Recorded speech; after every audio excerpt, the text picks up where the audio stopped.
Hello friends, मैं Shiv Kumar natural science corner में एक बार फिर से आपका स्वागत करता हूं और हाजिर हूं टेंस का दूसरा लेक्चर लेकर, जिसमें हम बात करने वाले हैं सिंपल प्रेजेंट टेंस के बारे में।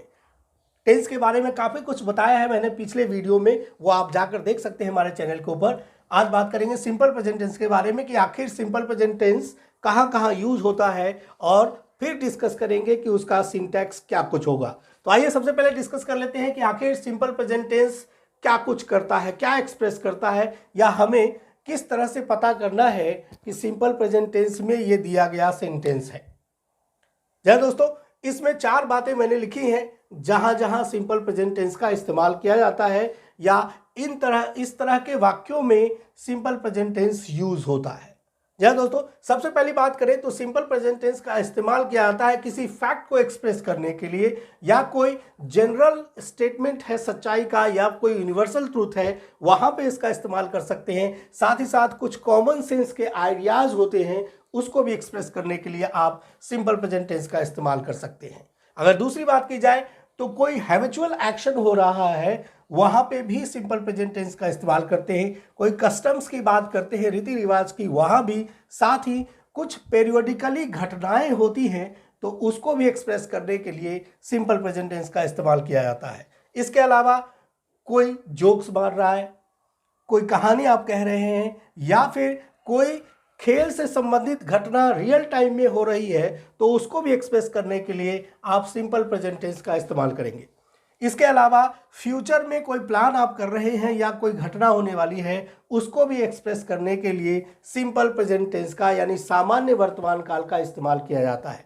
अब ये तो बात हुई आपकी इंग्लिश में आप कैसे पहचानेंगे कि दिया गया सेंटेंस सिंपल प्रेजेंट टेंस में है, या फिर कोई एक्टिविटी हो रही है, कोई वर्क हो रहा है किसी टाइम फ्रेम में, तो उसको आप बताएंगे कि वो सिंपल प्रेजेंट टेंस में है। लेकिन हिंदी में कैसे पहचानेंगे? अगर कोई सेंटेंस हिंदी में लिखा गया है और उसको इंग्लिश में ट्रांसलेट करना हो, तो वहां कैसे आप पहचानेंगे कि दिया गया सेंटेंस हमारा सिंपल प्रेजेंट टेंस में लिखा गया है? तो उसके लिए किसी भी वाक्य के अंत में ता है, ती है, ते है, या ता हूं, ती हूं, ते हो, इस तरह का जब लगा हो तो आप समझ जाइए कि वो किस में लिखा है, सिंपल प्रेजेंट टेंस के अंदर लिखा है। एज फॉर एग्जांपल मैंने यहाँ पे एक लिखा है, जैसे कि मैं क्रिकेट खेलता हूं, तो यहां देख रहे हैं लास्ट में क्या आ रहा है आपका, ताहू आ रहा है।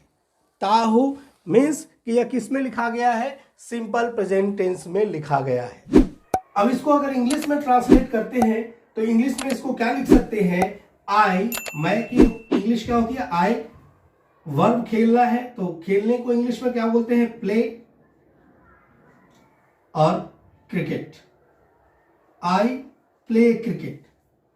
अब यहां पे अगर दूसरा कोई एग्जांपल लेते हैं, जैसे सपोज करो मैंने लिया वह स्कूल जाता है, वह स्कूल जाता है। इसको कैसे ट्रांसलेट करेंगे, he goes to school, he goes to school. यहां पे 2 सेंटेंसेस लिए हमने, एक मैं क्रिकेट खेलता हूं और दूसरा वह स्कूल जाता है, आई प्ले क्रिकेट, और दूसरा है ही गोज टू स्कूल। दोनों में वर्ब में कुछ चेंजेस आपको दिखाई दे रहे होंगे। यहां वर्ब प्ले लिखा है और जबकि यहां वर्ब गोज लिखा है। तो आखिर ये चेंजेस किस लिए हुए, ये चेंज हुए किस कारण से? उसका कारण है आपका सब्जेक्ट। ये सब्जेक्ट आई जो है ये फर्स्ट पर्सन सिंगुलर नंबर में है, जिस कारण से इसमें वर्ब के साथ एस या ईएस नहीं लगाया गया है। जबकि वहीं दूसरे सेंटेंस की बात करें तो यहाँ पे सब्जेक्ट आपका क्या ही है, जो थर्ड पर्सन सिंगुलर नंबर में है, और नियम के हिसाब से थर्ड पर्सन सिंगुलर नंबर में वर्ब के साथ एस या ईएस लगाकर उसका फॉर्म चेंज कर दिया जाता है। इसीलिए यहां वर्ब के साथ ईएस लगाया गया है, क्योंकि वर्ब गो में पहला लेटर कॉन्सोनेंट है और वो खत्म हो रहा है वॉवेल पे, तो ग्रामर के नियम के हिसाब से इसमें ईएस लगाया जाएगा, राइट। अब इसका सिंटेक्स अगर आपको लिखना हो कि सिंपल प्रेजेंट टेंस में अफर्मेटिव सेंटेंस, यानी ये एक तरह का अफर्मेटिव सेंटेंस है, पॉजिटिव सेंटेंस है। इस पॉजिटिव सेंटेंस का स्ट्रक्चर क्या होगा, सिंटैक्स क्या होगा? तो यहां पे ही या आई क्या है, आपका सब्जेक्ट है, वर्ब का फर्स्ट रूप है, और उस वर्ब के फर्स्ट रूप में सब्जेक्ट के अकॉर्डिंग एस या ईएस लगाना पड़ेगा। तो वी तो होगा ही, साथ में क्या लग जाएगा इसमें, एस या ES, depending upon subject. Subject के पर्सन पे डिपेंड करेगा कि उसमें एस लगेगा या नहीं लगेगा, यस लगेगा नहीं लगेगा। और ये एस और यस किस वर्ब में लगेगा ये डिपेंड करता है कि आपका वर्ब कौन सा है, राइट। तो सब्जेक्ट प्लस V1 एस या ईएस प्लस आपका ऑब्जेक्ट आ जाएगा। और ऑब्जेक्ट के अलावा अगर कोई अदर वर्ड्स आपने इसमें यूज किए हैं तो वो अदर वर्ड्स भी, जैसे मैं कहूं कि मैं रोज क्रिकेट खेलता हूं, वह रोज स्कूल जाता है, तो रोज यहाँ डेली जो है, डेली शब्द क्या है, अदर वर्ड्स हो गए, तो वो अदर वर्ड्स भी लास्ट में आप यूज इसमें करेंगे। तो सिंटेक्स आपका तैयार क्या हुआ, सिंटेक्स आपका बनकर ये तैयार हो गया, सब्जेक्ट प्लस वी एस या ई एस अकॉर्डिंगली ये यूज करेंगे, plus object plus other words, right. ये हो गया आपका सिंपल प्रेजेंट टेंस में अफर्मेटिव सेंटेंस का स्ट्रक्चर। ये किस का होगा, अफर्मेटिव सेंटेंस का, यानी जो पॉजिटिव सेंटेंस है उसका स्ट्रक्चर सब्जेक्ट प्लस भी एस या E S plus object plus other words हुए, राइट।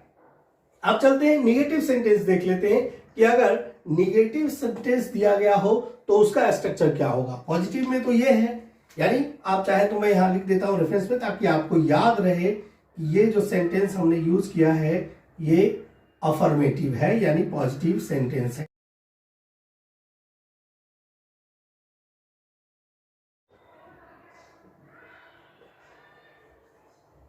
निगेटिव सेंटेंस की बात करते हैं।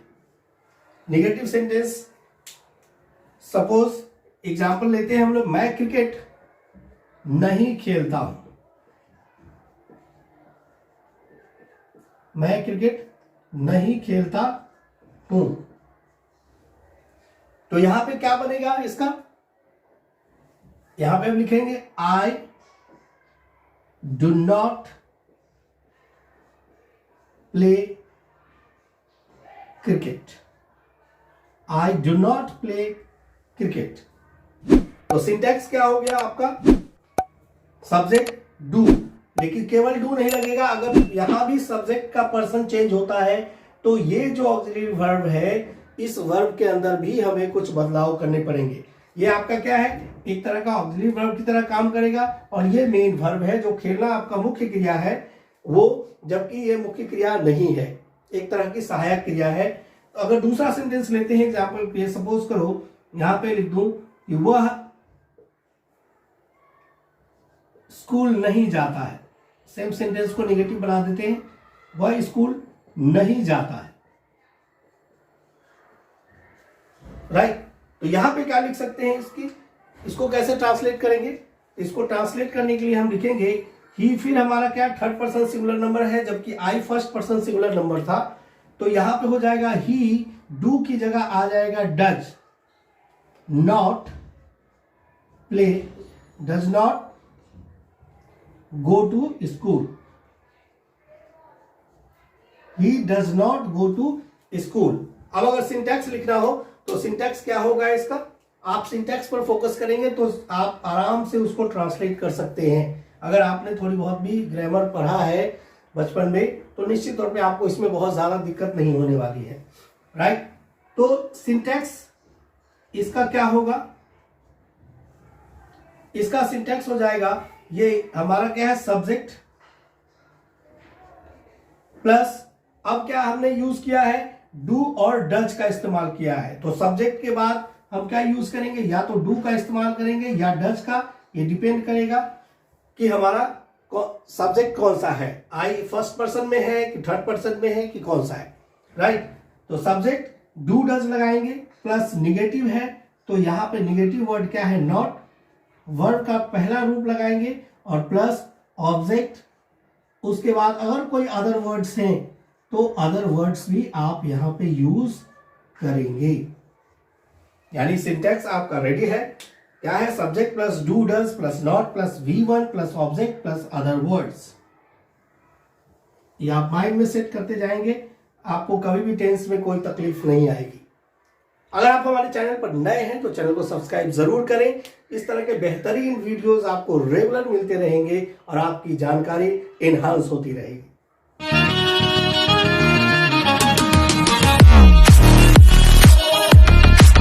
आइए बात कर लेते हैं इंटेरोगेटिव सेंटेंस की।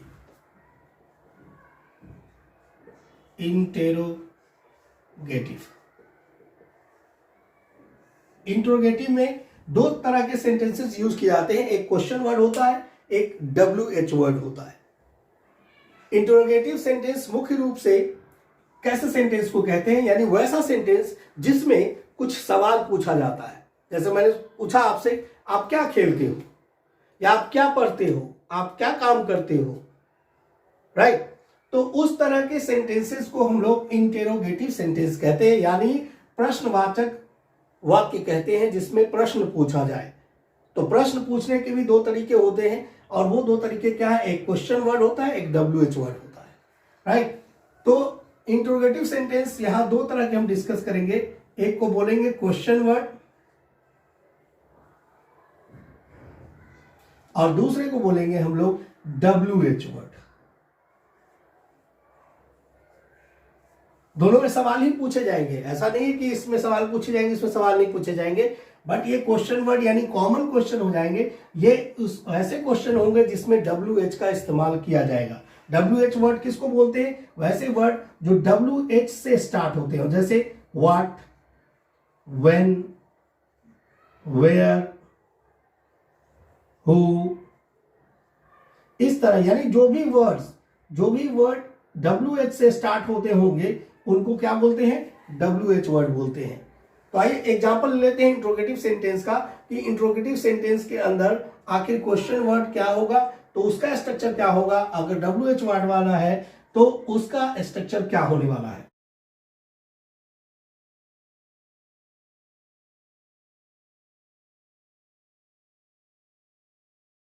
क्वेश्चन वर्ड के बारे में डिस्कस कर लेते हैं। सपोज करिए एक एग्जांपल लेते हैं हम लोग, एक सेंटेंस लेते हैं जिसमें लिखा गया हो, मान लो आपने किसी से कुछ क्वेश्चन पूछा, सपोज करिए मैंने लिखा, क्या राम क्रिकेट खेलता है, क्या राम क्रिकेट खेलता है। निश्चित तौर पे आपको देख के समझ में आ गया होगा कि ये एक तरह का सवाल पूछा गया है कि क्या राम क्रिकेट खेलता है। यहां सवाल ये नहीं है कि राम क्या खेलता है, यहां सवाल ये है कि क्या राम क्रिकेट खेलता है, यानी ये एक कॉमन क्वेश्चन वर्ड है। लेकिन अगर उसी की जगह लिखा होता, दूसरा एग्जांपल एक लेते हैं, अगर हम लोग लिखते राम क्रिकेट क्यों खेलता है, राम क्रिकेट क्यों खेलता है, यह भी एक सवाल है। लेकिन दोनों सवाल में पूछने का तरीका अलग अलग है, दोनों में एक्सप्रेशंस अलग हो रहे हैं, दोनों के भाव अलग अलग हैं। यहां पे क्या राम क्रिकेट खेलता है एक सवाल पूछा जा रहा है, क्योंकि राम कुछ तो खेलता है, लेकिन सामने वाले को यह नहीं पता कि राम क्या खेलता है। उसने एक सवाल किया कि क्या राम क्रिकेट खेलता है, लेकिन यहां सामने वाले को यह पता है कि राम क्रिकेट ही खेलता है, तो वो सवाल पूछ रहा है कि राम क्रिकेट क्यों खेलता है। उसके पीछे कारण हो सकते हैं, राम को या तो क्रिकेट बहुत पसंद होगा या कोई और दूसरी वजह हो सकती है। तो यहां दोनों जगह सवाल ही पूछे जा रहे हैं, बट दोनों का भाव क्या है, अलग अलग है। अब इसको हम लोग स्ट्रक्चर भी अलग अलग ही देंगे। जैसे क्या राम क्रिकेट खेलता है, यहां जब हमें इसको ट्रांसलेट करना होगा तो जो हमने ऑक्सिलरी वर्ब इससे पहले इस्तेमाल किया था नेगेटिव सेंटेंस में, डू और डज, वो चीज यहां पहले आ जाएगी, राइट। तो यहां पे क्या लिखेंगे, डज। राम क्या है, मैंने पहले ही बताया था, राम क्या है, एक थर्ड पर्सन है। तो जब थर्ड पर्सन सिंगुलर नंबर रहता है तो हम लोग क्या करते हैं, वर्ब के साथ SEIES जोड़ते हैं। तो यहां क्या है, डू कॉन्सोनेंट है, ये वोवेल है, तो इसके साथ ES लगाया हमने। तो डज राम प्ले क्रिकेट बना, does Ram play cricket, right. अब ये क्या है, इसका स्ट्रक्चर अगर लिखने को आपको कहा जाए तो स्ट्रक्चर क्या होगा? स्ट्रक्चर यहां लिखेंगे हम लोग डू या डज लिखेंगे, दोनों। डू या डज क्यों लिखेंगे? क्योंकि सिंटैक्स में तो हम कंबाइंड लिखते हैं, भले ही यहाँ पे क्या है सब्जेक्ट अलग है तो हमने डज से बनाया है, लेकिन जब सिंटैक्स लिखेंगे तो दोनों की बातें करेंगे। तो डू या डज लगाएंगे सबसे पहले, उसके बाद आपका जो भी सब्जेक्ट होगा वो सब्जेक्ट आएगा, फिर आपका वर्ब का फर्स्ट रूप और फिर ऑब्जेक्ट आएगा और फिर आपका अदर वर्ड्स आएगा। यानी सेंटेंस में कोई दूसरा शब्द हो तो वो आप लास्ट में इसके इस्तेमाल करेंगे। यह सिंटैक्स हुआ आपका इंटरोगेटिव के क्वेश्चन वर्ड का पहला पार्ट का कि क्या राम क्रिकेट खेलता है, does Ram play cricket, right. अब इसमें बात करते हैं दूसरा जो हमारा WH वर्ड है। ये कौन सा है? ये WH वर्ड है, इसलिए मैंने दो सेंटेंस साथ में लिखा था ताकि आपको कंपैरेटिवली बताया जा सके। ये WH वर्ड है। कैसे WH वर्ड है वो भी आपको क्लियर हो जाएगा। राम क्रिकेट क्यों खेलता है, यहां सब्जेक्ट क्या है? राम है, ठीक है। ऑब्जेक्ट आपका क्रिकेट है और WH वर्ड कौन सा है आपका? ये वाला पोर्शन है। ये WH वर्ड है। कैसे WH वर्ड है? क्योंकि ये पूछ रहा है क्यों, और क्यों का इंग्लिश क्या होता है? वाई। और वाई में क्या यूज हो रहा है? पहले WH आ रहा है, तो ये WH वर्ड हो गया, ठीक है। और खेलना क्या है आपका? ये वर्ब है। अब इसको बनाएंगे कैसे? तो इसको बनाने का तरीका क्या है कि जो WH वर्ड है वो WH वर्ड क्या आ जाएगा? पहले आ जाएगा और उसके बाद बाकी सारा स्ट्रक्चर एज इट इज रह जाएगा। अब देख लीजिए कैसे बना। वाई, यहां क्यों है तो क्यों के लिए हमने क्या यूज किया? वाई। बाकी स्ट्रक्चर सेम, तो why does Ram play cricket, why does Ram play cricket. अब सिंटैक्स आप लिखना चाहें तो क्या लिख सकते हैं? अब सिंटैक्स अब इजीली आपको समझ में आ गया होगा। इस आप सेंटेंस को देखेंगे तो देखते ही आपके दिमाग में बैठ गया होगा कि सिंटैक्स हमारा क्या होगा, क्योंकि इससे जस्ट पहले वाला सिंटैक्स मैंने यहां पे लिखा है, तो उसके आधार पे आप इजीली सिंटैक्स को डिफाइन कर सकते हैं। तो यहां पे पहले क्या हो जाएगा आपका? WH वर्ड हो जाएगा। WH वर्ड आ गया, फिर आया आपका क्या? या तो डू आएगा या फिर डज आएगा, वो डिपेंड करेगा सब्जेक्ट के ऊपर। प्लस आपका क्या हो जाएगा?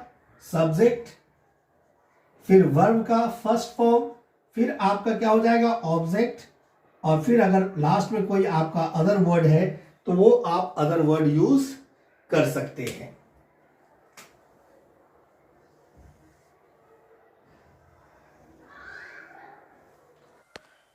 आइए आप बात कर लेते हैं इंट्रोगेटिव निगेटिव सेंटेंस की कि आखिर इंट्रोगेटिव निगेटिव सेंटेंस के अंदर स्ट्रक्चर कैसा होगा। इसमें भी हम उसी तरह से लेंगे जैसे इंट्रोगेटिव सेंटेंस के अंदर लिया था कि क्वेश्चन वर्ड लेंगे और WH वर्ड लेंगे, राइट।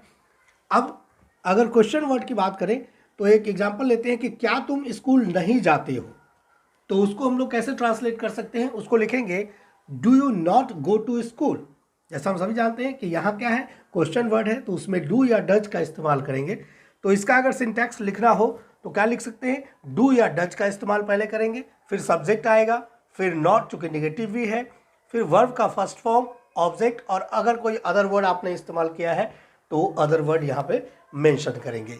तो ये इसका सिंटैक्स हो गया, ठीक है। उसी तरह से अगर बात करें WH वर्ड की तो उसमें क्या है? अगर एग्जाम्पल हमारा मान लीजिए लेते हैं कि तुम स्कूल क्यों नहीं जाते हो, तो क्यों हमारा क्या है? WH वर्ड है। तो मैंने पहले भी बताया आपको इंट्रोगेटिव सेंटेंस के अंदर कि जब WH वर्ड आएगा तो उसका सिंटैक्स लिखते समय हमें यह ध्यान रखना है कि डू और डज से पहले आपको WH वर्ड यूज करना है। तो इसको ट्रांसलेट हम करते हैं why do you not go to school. Syntax क्या हुआ? WH वर्ड आया पहले, फिर डू या डज का इस्तेमाल करेंगे, फिर सब्जेक्ट, फिर नॉट, फिर वर्ब का फर्स्ट फॉर्म, ऑब्जेक्ट, और फिर अदर वर्ड। तो इस तरह से आपका सिंपल प्रेजेंट टेंस कंप्लीट हो गया। अब इसमें कुछ स्पेशल केसेस आते हैं, वो हम फर्दर फिर डिस्कस करेंगे।